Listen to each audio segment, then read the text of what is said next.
Now, Russian President Vladimir Putin has agreed to temporarily pause attacks on Ukraine's energy infrastructure, but a broad US-backed ceasefire deal to end the Ukraine war has been rejected. In a rare phone call with President Trump on Tuesday, this is what has been agreed upon. Shortly after the call, reports emerged of Russian drones targeting Kyiv and other cities of Ukraine. And Volodymyr Zelensky has in fact dismissed Putin's agreement as very much at odds with reality, following the wave of drone strikes across the country. He also highlighted that territorial concessions would be a major challenge in any future negotiations. Zelensky has also indicated plans to speak with Donald Trump to discuss details of his conversation with Putin. Meanwhile, Kremlin has accused Ukraine of sabotaging ceasefire talks, claiming that it is the Ukrainian leadership that is unwilling to negotiate that is a cause of concern. Kremlin also confirmed further talks are planned, which are expected to be confirmed over the course of the next 24 to 48 hours. Now, what is the way forward when it comes to this war? How will it end? What are the terms on which it will end? What really is the path towards peace? That is what we're going to discuss with the guests joining me today on the broadcast. Let's put those big questions on the screen as well to understand what is it at stake here. Firstly, Putin's truce terms on Ukraine aid, are they a sticking point?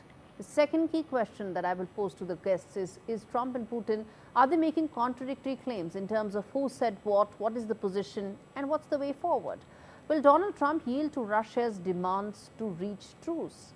That is what is increasingly looking like as a possibility. And will the halt on energy attacks really be the beginning of a larger peace deal? And is that really on the table still? And lastly, what about those sanctions that President Trump spoke about just about a fortnight ago, less than a fortnight ago? What happens to those? Will they be implemented, or will that be a lever that will probably be used for another day? Let's get in Fred Weir, who's a senior journalist joining me from Russia. Andrew Latham joining me from Minnesota. Thanks much, gentlemen, for joining me on this edition of India Global. In fact, let me start with you, Fred. The fact is, as things stand right now, there is as much clarity as there was probably before this call, only difference being that energy attacks may not happen, but that is no indicator of whether or not there is a larger peace deal on the table. Yes, well, first of all, both sides launched swarms of drones against each other last night, and they're both angrily accusing each other this morning. But in fact, the ceasefire is not yet in effect.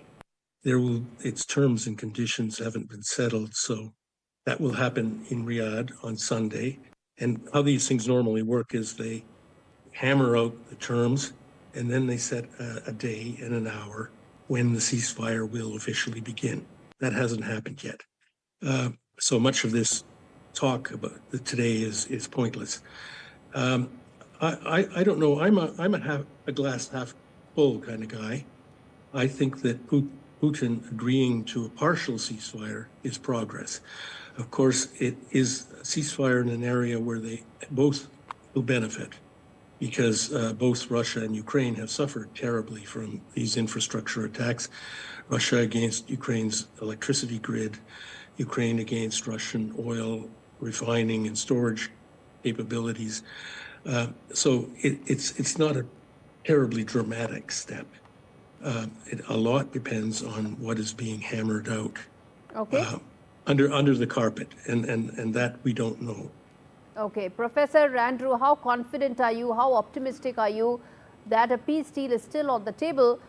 Because from what it looks like, it's a very small aspect of what the larger conversation needs to be, which is attacks on energy infrastructure.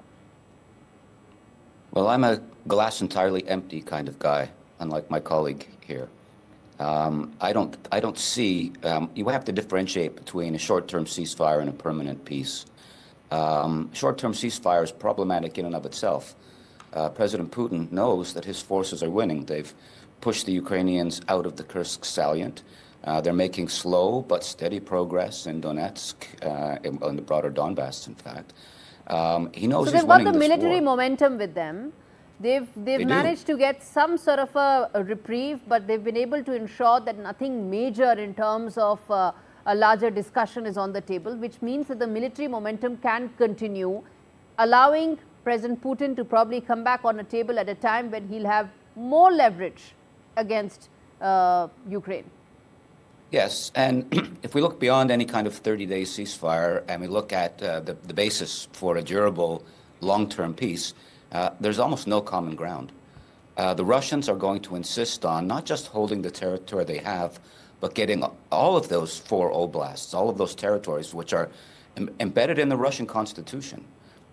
They're not going to compromise on this, and President Zelensky and the Ukrainians are not going to compromise. They've said flat out, yeah, we'll have to put up with the occupation for a while, but we will never recognize the Russian sovereignty over these 4 provinces or oblasts. That's not going to happen. And so even just that makes it almost impossible to negotiate a peace deal. And there's the broader issue about predators and prey. Predators don't negotiate with prey. And I think we know who the predator is here, and I think we know who the prey is.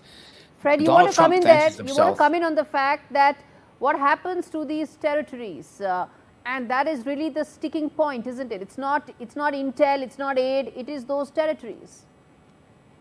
No, I don't think that the Russian priority is territory. Yes, they have annexed in their own legal system those 4 oblasts, and they will insist on them. But the main Russian demand, and I get this from Russian foreign policy experts all the time, is about the type of Ukrainian state that will emerge. They want a state that will be not only neutral, but substantially demilitarized. They want a sort of jumped up Finlandization of Ukraine. It can have its own territorial integrity, and absent those annexed lands, it can have its own form of government. It can have they even say it can join the EU, but it has to be firmly in the Russian sphere of influence in those fundamental ways, in that it will never again be, as they see it, a Western outpost jutting into Russia's gut. That's the way they put it. I'm pretty sure that even if Putin wasn't winning on the battlefield right now, he would be insisting on that. Okay. So if Trump can't pull it out of the hat, the Russians will just keep on fighting. Andrew, is that what you think is likely to happen? I couldn't agree more. I think there's that territorial piece I think is actually quite important, but what they want is a buffer between Russia and NATO. And I think they would be open, Putin would be open to Ukraine joining the European Union, although that was a sticking point at some point.